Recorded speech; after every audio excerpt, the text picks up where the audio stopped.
Welcome to the Path to Purpose interview show, where we share our unique and universal stories about finding and fulfilling our purpose. My name is Katja, and I'm your host, story coach, and mentor for purpose-driven coaches and healers. My intention for this show is to inspire you on your path to purpose. Today, I have a pleasure to interview Cindy J Holbrook, the visibility whiz, who is uniquely gifted at guiding entrepreneurs to thrive as they go from being the best kept secret to a trusted and in-demand expert.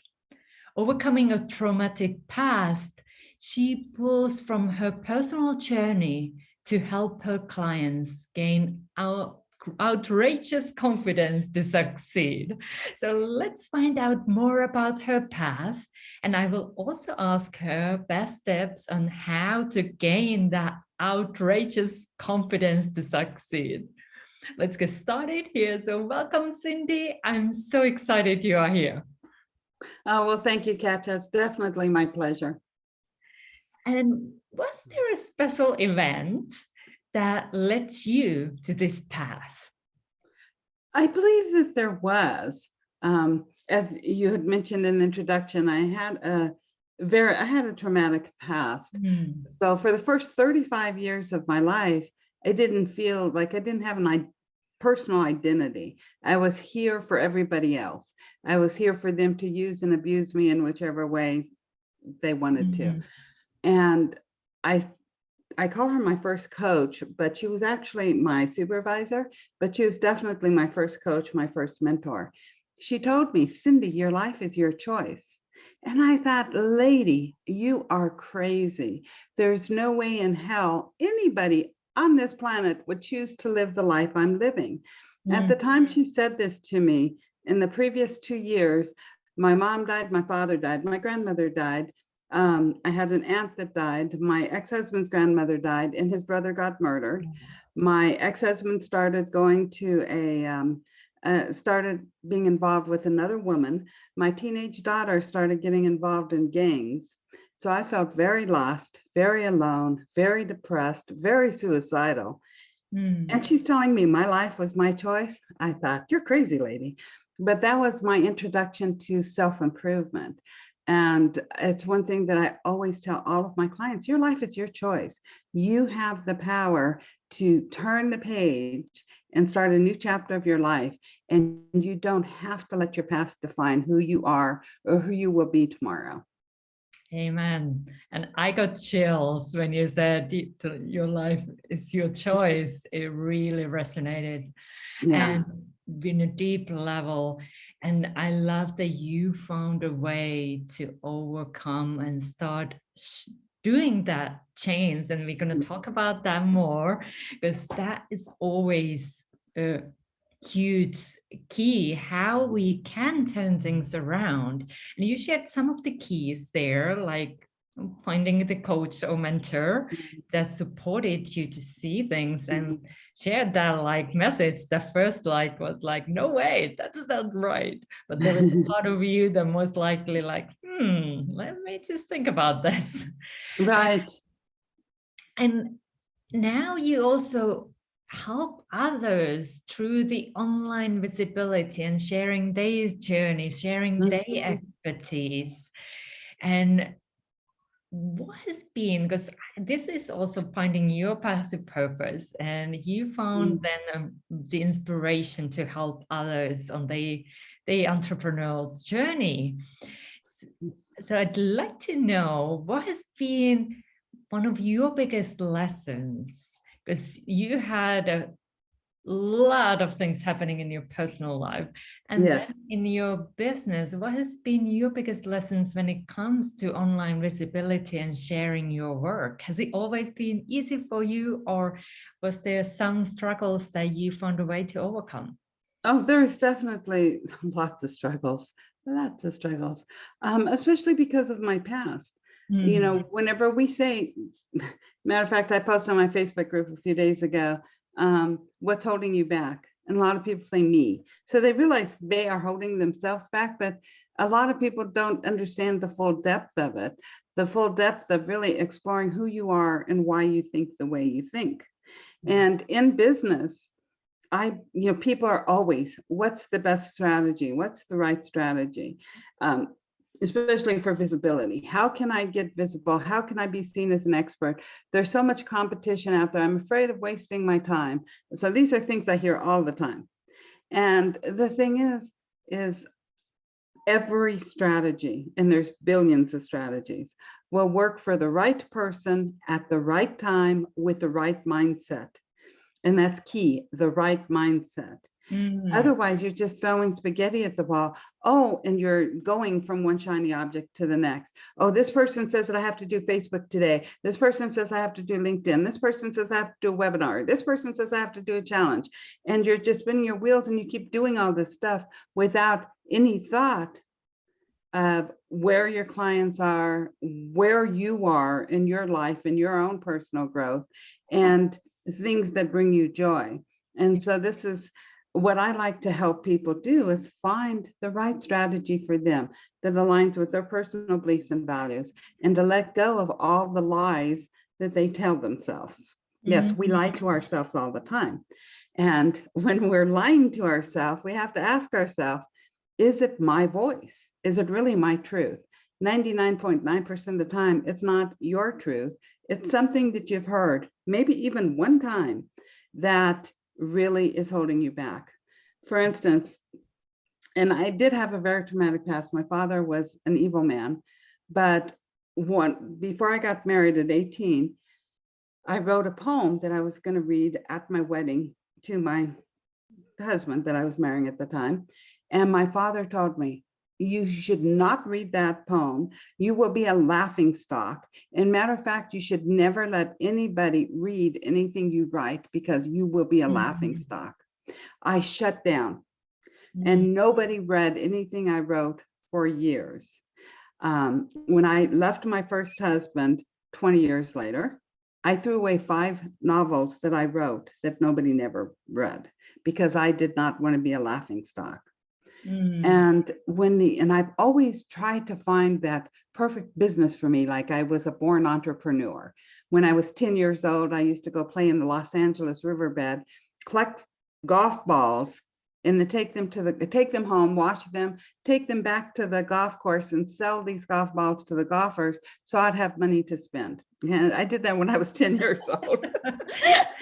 So it's always been a part of me. I have done everything, just always trying to find what my purpose, obviously, is like, where can I be self-employed and have a business that I love, that brings in the income I want to have the lifestyle that I want, right? So I was always searching for that. When the internet came, I was like so into the internet, like, hey, this is the answer. So I purchased this book about all these different ways you could make money on the internet, and I really fell into drop shipping. So my very first business that I opened in 2001 was I was selling pewter figurines, but I was using a drop shipper to do it. So we had to write the descriptions of all these pewter figurines to entice people to buy them. So I'm writing all these descriptions, and I'm not like thinking, hey, I'm putting my writing out there. I'm not thinking that logically, but that's actually what I was doing. And after about 3 or 4 months, other people started copying my descriptions for their web pages. And I started thinking, maybe I'm not that bad of a writer. Maybe people won't laugh at my writing. They're not laughing at my descriptions, they're copying them. Yeah. And so that sort of lifted part of that up, and I started writing more and more and more, and did a lot of different things online. I had the drop shipping. I used affiliate marketing a lot. I also did Google Ads, where I would place Google Ads to sell other people's stuff. So I didn't, and that business died overnight, but I did all this stuff, which taught me a lot. And then in 2008, somebody introduced me to coaching. And I was like, this is it. Coaching is for me. So I went and I got certified to be a coach, and everybody kept telling me I had to niche down. And I was like, no, I work in social services. I can help anybody. I don't need a niche. My first year of business, I made $500. And then I got talked into choosing a niche. So I chose divorce coaching. But during this time, I'm still writing a lot. I'm writing emails to my community. I'm, writing sales pages. I'm like, my writing just started getting all over the internet. And so I was a divorce coach for many years. And then I became an accidental dating coach because I started partnering with a lot of dating coaches. So my list, instead of being full of divorced women who wanted to heal from their past, became full of divorced women who wanted to find their soulmate. And I had an incident happen where it was a healing thing, but because of my past, I am where I was abused, sexually, physically, mentally abused by my father growing up. I was also sexually abused by 2 family friends. So I went to this event. It was with Bill Barron. He's no longer, sad that he's no longer does what he used to do. But on the 3rd day, he cleared the room and he had everybody stand on one side of the room and said, okay, I'm going to say statements. If this applies to you, take a step forward. So natural is for everybody to see we're all the same. I've been lied to, I've been hit, I've been discouraged, I've been rejected. I know somebody, I've been abused. I know somebody that's been abused. I know somebody that's been hit. I've abused somebody, I've hit somebody, whatever it is. He was saying all this stuff. And in the middle of this, I started crying. There was a gentleman named Eric, and I swear this man was like 7 foot tall. He was pretty close to it. And he came up and he said, may I hug you? And then I really started sobbing uncontrollably. And at the end of the exercise, Bill said, if anybody wants to share, come up on stage and share your experience. I felt drawn. Had I thought for one moment, I never would have went up on this stage. But I felt drawn to go up there, and Eric raised his hand because he was so tall. Naturally, Bill saw him. So Eric stayed with me. He sort of became my security blanket. So I went up there and I said, it dawned on me, I've been playing small in my business because I was afraid of big, strong men. And so everybody started laughing. And then I continued. I was sexually, physically, mentally abused by my father growing up, sexually abused by 2 family friends, got married at 18 to a man much like my father, minus the sexual abuse. So I always felt that men would just squash me like a little ant. And when and I said, during events, I had this invisible sign to men, stay away from me, don't talk to me, don't hug me. And I'm very huggy, very touchy-feely, but it was always the woman, right? And so then there's a gentleman that I had lunch with. Whenever I said, when Eric asked me to hug him, something inside of me broke. That's what I said on stage. I do realize that something inside of me healed now, but at that time. And a gentleman that I had lunch with felt inspired to get up on stage and hug me. And within a minute, there's 70 men on stage surrounding me with pure unconditional love. And it was a huge healing moment for me. And it was after this that I knew that I wanted to do something else. And I struggled for a long time trying to figure out, what do I want to do? And I talked to, also at that time, I knew that I had to share my story because there was 800 people at that event. And it was the very first time I ever shared my story publicly. So as I said, had I thought for a moment, I never would have done that. Like, why not? Let's start with 800 people. Yeah. But so many people afterwards came up to me. Thank you for sharing. You helped heal a part of me. You helped me understand my wife, my mother, my sister. Men and women both just came up to me for the rest of the event because they were so touched by my little 2 minutes on stage. And I thought, because of that, I have to really share everything that I have overcome to help other people, because it can be something small. Really and truly, my dad saying that about my writing probably held me back more than the sexual abuse did. Right? And it was just one thing. And we all have things like that that hold us back. So we get online with our business And we say, we want to be seen. We want to be known as an expert. So then we're like, yes, I want to be seen. Here I am. Nope, don't want to be seen. Don't see me. Don't look at me. Here I am. Nope. Yes, right. So we play hide and seek with our visibility because of something typically from our past, the voices in our head that we're lying to ourselves about is keeping us there, such as my father's voice saying, I would be a laughing stock if I shared my writing. So that definitely held me back for a long time. And just me writing my book really shows how much I have overcome that. Yeah, and you can find my writing anywhere, all over online. But it's just an interesting process. And I've helped other people like find those little things that are holding them back. We mostly, we say we're afraid of success or we're this or we're that. And I've heard, a lot of people talk about the shame, but I feel so much of it comes down to us feeling worthy. And we need to feel worthy of success.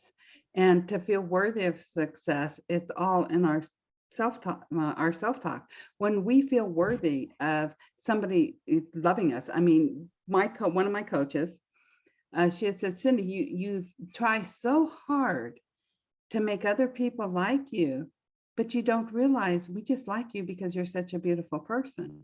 You don't have to try to be liked. You don't have to try, and it was like, and it was her sort of giving me permission to be me. Yeah. That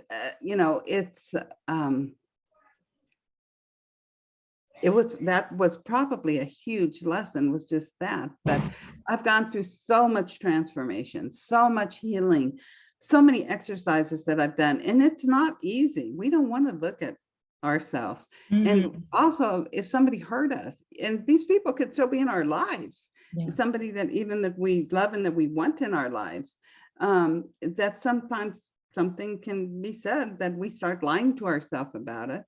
And then this creates so much unhappiness and feelings of unworth. We're not worthy to be loved. We're not worthy to have a friend. We're not worthy to have a successful business, whatever the case may be. I strongly feel a lot of it comes down to that worthiness that's inside of us, and we might even not know that it's there, because we lie to ourselves. It kind of, we don't know anything different, because if that's been a pattern we might have had on. And I just really thank you for sharing your own journey, because I find them very valuable for others, maybe see themselves somewhere in that journey as well, and seeing it's possible to overcome our story, the past, the experiences that we have gone through. Because the other weekend I'm studying spiritual science, and there I realized like holding on holds me back. Like when I'm holding on to these stories, to like my own stories that I made about things that happened, I'm holding on to those. And that is the thing that holds me back. And it's asking yourself, is it true? Is it my truth? Whose voice is it? Do I want to let it go? Am I willing to let it go?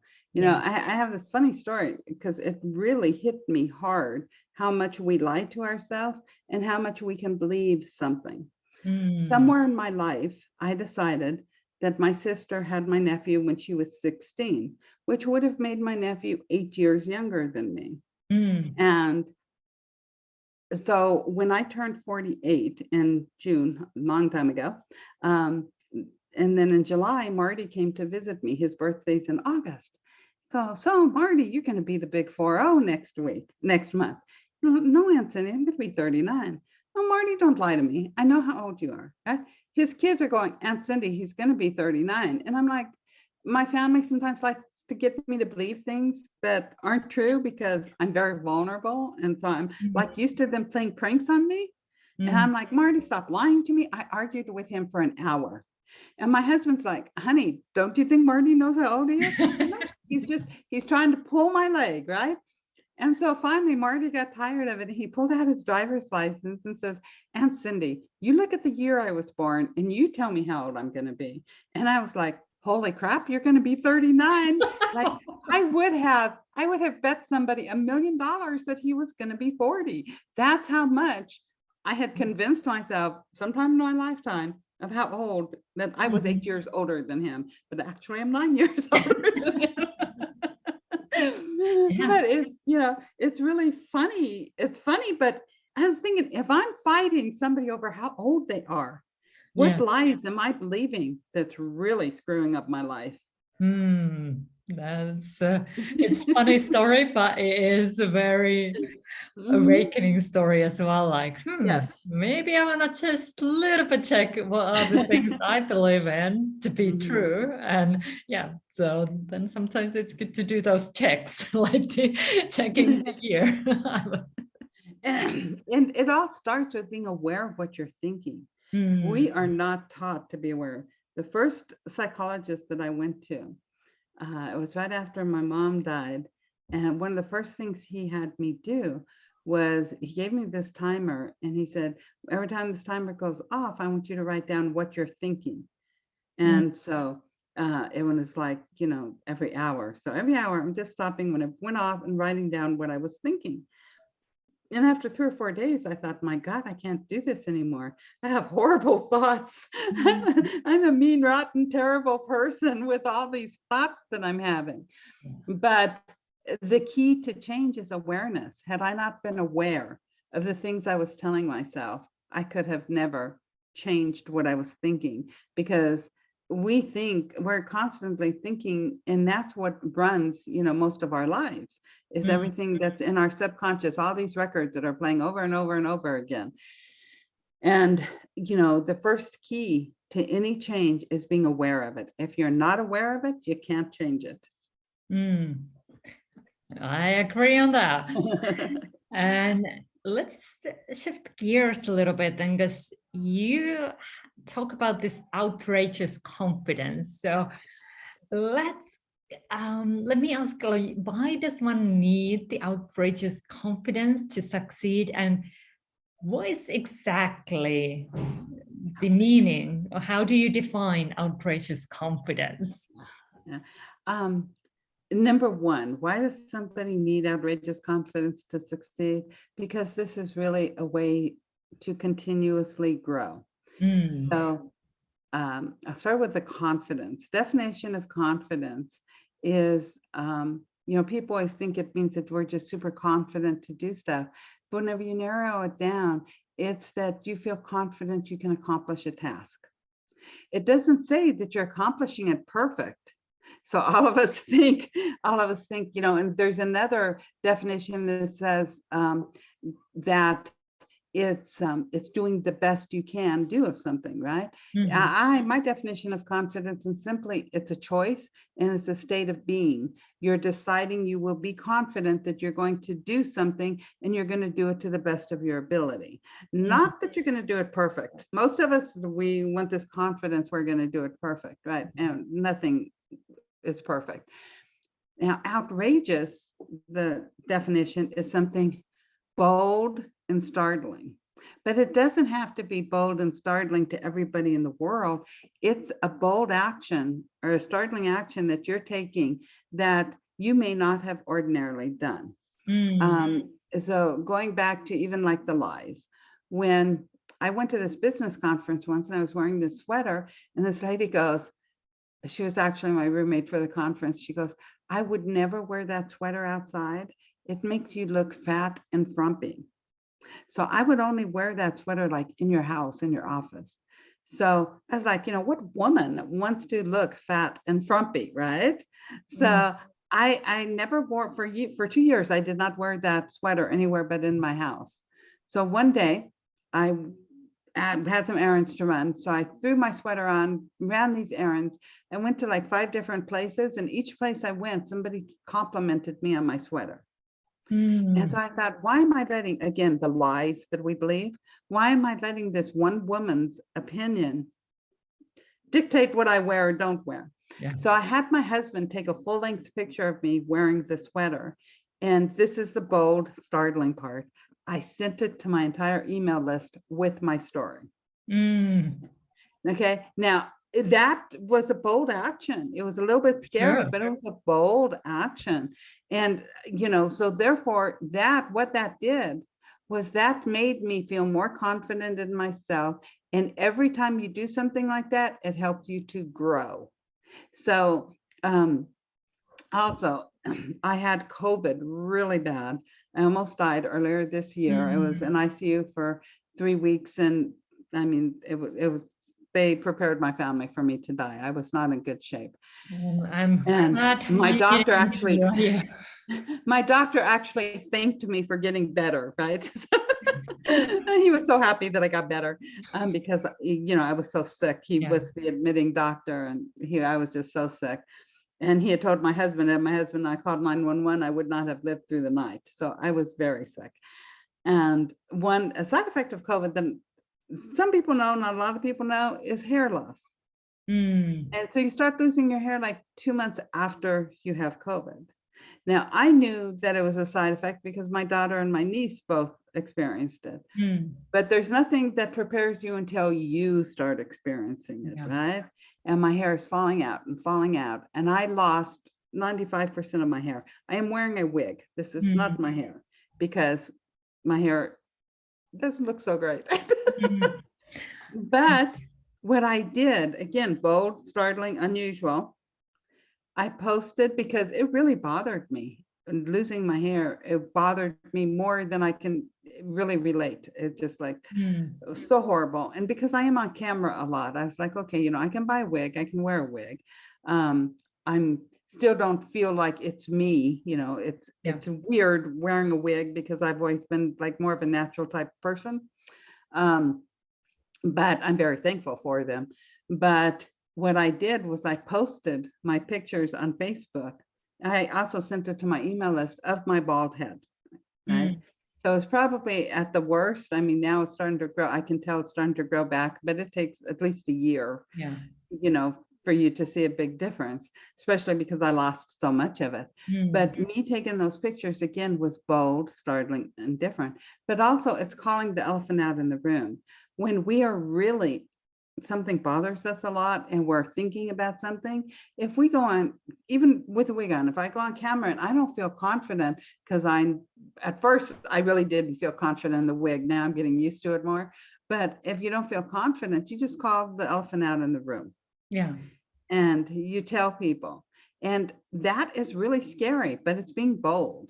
And every time you take an action like that, every time you are being outrageously confident and you do something that scares the crap out of you, you are growing and you are learning to be vulnerable. And people love people that are vulnerable. People don't love perfect people, because perfect people are phony and fake, and we can spot them a mile away, and we don't like them. How many things on Facebook, we can look on Facebook and think all these people have picture perfect lives or businesses, but they don't. They have problems, they have issues, they cry, they yell, they do anything that all of us do, because we all have all these emotions. So whenever you're sharing something that's a little bit vulnerable, such as me sending the picture of the sweater or me posting my bald head, that connects people to you because they see you as a human. So outrageous confidence. And a lot of people think confidence is some place you arrive, but you never arrive. Never, ever, ever. There's always something. There's always something else. And sometimes we have to take a step back and like think of, something different. Driving, where I used to live in California, like all of the streets literally was like 40 miles per hour speed limit. And we lived like 2 miles from the highway, and then that was 65 miles, right? So I was used to driving a little bit faster. I moved here to Prescott, and how I did not see the speed limit signs that were lit up flashing at me, I'll never know. But I'm driving down this road and I got pulled over by a cop. And I'm like, I just moved here. I didn't know what the speed limit was. I was going 45. That's a 25-mile speed limit. He gave me a warning. He was very nice, and he gave me a warning. But I was like, I was so used to driving it that I wasn't paying attention. Like really, like driving. I was just so fast. And so sometimes we have to pull ourselves back and ask ourselves, wait a second, is what I'm doing, is this really, because you when you get confident in doing something, I'm confident in driving, you start forgetting about it, and then you start making little mistakes. So you can never be so confident. My father used to say, it's one of the nice things per se that I can remember, is you never want to be so confident driving to think that you can never get into an accident, because that's when you're going to get into an accident. And that was like probably one of the, I just thought of that he used to always say that. And I used to repeat it to my kids when they started driving, because and that's where, we think that we can be confident that nothing's never going to bother us or happen again, but that's not true. Driving, we're driving through life, and it's trusting your journey in life, which is going to lead you down your path. A lot of people think your path to purpose. They think I have one purpose in life, but you don't. We have so many purposes in life. I mean, for years, and my children to me always were like some of my biggest purposes, but like they're grown with their own families and everything now. So like, they're not my purpose anymore. They're just, I'm proud of who they are. But then then when I worked in social services, again, it was definitely, my purpose was to help people and to do the best job I could. When I was divorcing when I was coaching divorced women, again, that was my purpose at that time, but it's evolved. Yes. And so now, it's evolved. And so now I am helping people get visible and to be known as a trusted and in-demand expert online. And the first thing I always tell people is you have to know what you want to be known for. A lot of people, like you're not wanting to choose a niche. A lot of people don't know what they want to be known for, which makes it to where they're being visible in front of the wrong crowd. Yeah, so that's the step. If you're tuning in here, that's a step for you. That it was a really tangible action step that you can take from here. Yes. So just write down for yourself what you want to be known for, because that will then make everything so much easier. I totally resonate with my own path. Like when I chose before, I want to focus on everything, just became so much easier. I was like, whoa, why did I resist this so long? and knowing what you want to be known for. And you keep that front and foremost in your mind, you're going to know which opportunities to say yes to and which ones to say no to. Because if it doesn't align with what you want to be known for, then it's not going to help your business. And it could even make it worse. Like I say, I became an accidental dating coach. Right? Had I been very clear on what I wanted to be known for, I wouldn't have became partners with all the dating coaches. Right? It was me not being clear of exactly what I wanted to be known for. And I see that with a lot of people, they don't know. So first, decide what you want to be known for. And then second, ask yourself, with any opportunity, is it going to help me get known for this? And third, shout what you want to be known for. Let people know. Most people, I don't know, in your country, but here in America, definitely, if I ask the question, who is the greatest? Do you know the answer to that?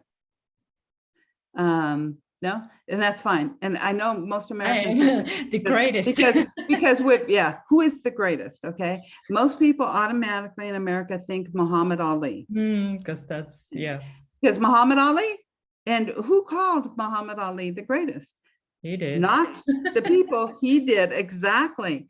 And so even to this day, like decades later, a lot of Americans, they hear who's the greatest, they automatically think Muhammad Ali. And we heard it so much growing up. It's like we just do. And so when you decide what you want to be known for, and you can create a little 3 to 5 word to add to you. Okay, I'm Cindy J, the visibility whiz. Okay, so what do I want to be known for? Hey, I'm the visibility whiz, right? I can help you get visible. And I can help you be visible and get known as a trusted and in-demand expert. But I can't say all of that like on once. But me saying I'm the visibility whiz, you automatically have an idea of what I do. Yeah. And so whenever you can think of something like that, you add it, especially so many people have very common names. Now, there is a Cindy Holbrook, Harlequin romance writer. I fought like in Google Spaces with her when I was becoming a divorce coach. Yeah. And I thought, man, I'm just going to add my middle initial. So it's like, I'm Cindy J, the visibility whiz. And that's what I always say. And that's the way I sign everything is always Cindy J. And this way people get to know me as Cindy J, the visibility whiz. So if you Google Cindy J, the visibility whiz, you're going to get me everything, right? But if you Google Cindy Holbrook, you're going to get a lot of the Harlequin romance writer. Yeah. And so first of all, it really helps you stand out online when you add something like that. One of my first mentors, he is still known as the Millionaire Marketing Mentor. Okay. And so, so you have the things that you say what you want to be known for, you start shouting it from the rooftop, and then people are going to start seeing you that way. Yes. And when again, I had a client once, she was a spiritual coach, but she wasn't getting traction. So what she did was, she's an amazing photographer, and she started posting all of her pictures. And she's like, I don't understand. I'm not getting any clients, and I'm getting all this engagement and all this interaction for my pictures. And I go, what do your pictures have to do with being a spiritual guide? Nothing. So even though she was very visible, and I mean, lots of people, and I'm like, if you don't do your pictures, fine, but you can't intermix them in the same place and think they're going to work, because the people that like your pictures aren't necessarily interested in spirituality. And so once she got very clear with the spiritual part, then the spiritual part started growing. Now, I didn't ask her to give up her pictures. That was her hobby, and it's fine to have something like that. Like, I'm super into genealogy. I'm actually a direct descendant of William the Conqueror. Like, that's how much I'm into genealogy, right? All right. So it, and so we have our hobbies, and we can talk about our hobbies, but we don't want to become, unless our hobby is our business, we don't want to be known for our hobby. Yeah. So just those were really tangible, great tips. So just get real clear. And now I want to ask a little bit about something you are now getting known for, is being an author, because you just published your book. So congratulations. Thank you. And Overcoming Dark Family Secrets. Yeah. That is, can you share a little bit more about it and how it can help us to succeed? Well, I always knew, even like I said, from the time Bill Barron's event, that I wanted to share my story, but I didn't want it to 100% be away from my visibility business. And I wanted it to be something that would help people. If you've read books, memoirs, most of them end when the abuse ends. Most of them end when the kid grows up and isn't being abused, or whenever the wife leaves the husband, that's when they end. But that's not the end of the story. You have to heal.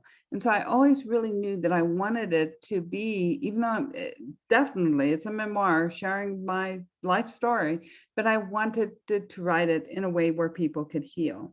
And so my book starts out the week, probably the worst week of my life. It's with my mother died on a Sunday morning at 8:30 a.m. And 1 week later, my ex-husband told me he didn't love me anymore, but was going to stay with me for the kids. So with my mother, my father always, the first words in my book is, I killed mom. I killed mom. Oh my God, it's really true. I killed mom. The thing that I feared my entire life came true. Something like that. But because my father always kept me quiet about the sexual abuse by saying if my mother ever found out, it would kill her. She found out and died the next day of a massive heart attack. So logically, I knew I didn't kill her, but I believed I killed her because she found out. Okay. And so this is like the very first page of my book, because again, it's something that was drilled into me, a lie that I believed. Okay. That if my mother found out about the sexual abuse, it would kill her. So I kept my father's secret for years. I was 33 when my mother died. My sister was 41. So my sister kept it longer than I did. And so when you have something like that, it's, again, my father, like I said, he was not a good person, but I started out like that with my book. And then I go back and I share the abuse that I endured from my father, from the other two men, what I witnessed with my father beating the crap out of my brother, and on to marrying my first husband, and things that especially an older, wiser person would have noticed, from the beginning, how he controlled me and abused me. But, he never hit me. So I was like, hey, he never hit me. But interestingly, my mom and my father never hit my mother. I never once heard my mother and father yell at each other. Never. Now, heard him plenty of times yell at us kids and everything, and hit us kids, but not, my mom. So my mom was always asked, why do you stay with Frank? And my mom's answer was always, he makes good money. He makes good money. He doesn't drink. And how can I support 5 kids by myself? So, and I think my mom, and it's a very long story and it's all in the book, but I think my mom was able to show me more love than my siblings, and also being the youngest. But I think my mom, it took me years to see my mom as a victim. But once I started seeing that and knowing everything that she taught me, she wanted me to succeed. She wanted me to change the world. She wanted me to end the suffering of so many women. I just know because of the things that she told me. But my mom, she was my best friend. So and I never wanted to kill her. So I would have taken my father's secret to the grave had my mom not died. I could have never healed. Somebody asked me a couple of days ago if my parents were dead. I go, yeah, they're both dead. But I could never have healed until my mother died, because I was too busy protecting her. I was so busy protecting her that I didn't even protect my own daughter from my father. And so it was, that's how deep and ingrained something can be in your head, where you don't even know. So after this, it goes through like all the early, and then it starts back up again to the week, which that week was just a bad week. And then it goes to where I started healing. And so with every chapter, and this just sort of started coming out as I was writing the book, is things, the exercises, what I learned, things that I did that helped me to grow, that helped me to know who I was, that helped me find my identity. So with each of the chapters in the last part of the book, I added a key to worthiness. And I have examples and exercises for you to do to help you heal, to feel worthy of love, to feel worthy of success, to feel worthy of having your own business, to feel worthy of friendship, to feel worthy of being alive. There's so many people, men and women. I've met lots of men that have the same exact feelings as I've had, that they go and they're lying to themselves. My son, he wrote this great thing on Father's Day, but it was like, it was for me. Right. And he said how his father had died 18 years ago. And he said, growing up, he always thought that his dad was tough and he wanted to be tough like his dad. But it dawned on him that his dad was mostly unemotional. So he wouldn't show the emotions. And he said then he said that I was the tough one because of everything that he was witnessing and all the crap that I was going through. And so, so I was like, it made me feel good that just he's seen even that all the crap that I went through and how I just kept trudging to get better, to be better. I knew there was something more. And something I've said most of my life was, if God allowed all this crap to happen to me, then I had to turn it around and use it for the good to help other people. Yes, and you're doing it now. So thank you for that. And just want to check in as we are wrapping up here now, because I'd love talking with you and hearing this wisdom. But where can people find this book? If you go to overcomingdarkfamilysecrets.com, you can, that will lead you to the book. You can actually just go to Amazon. It's on Amazon. It's both in Kindle form and paperback. So if you go to Amazon, you type in Overcoming Dark Family Secrets, you should find it. Like I said, I will this is the picture. Yes, there it is, the book that is healing.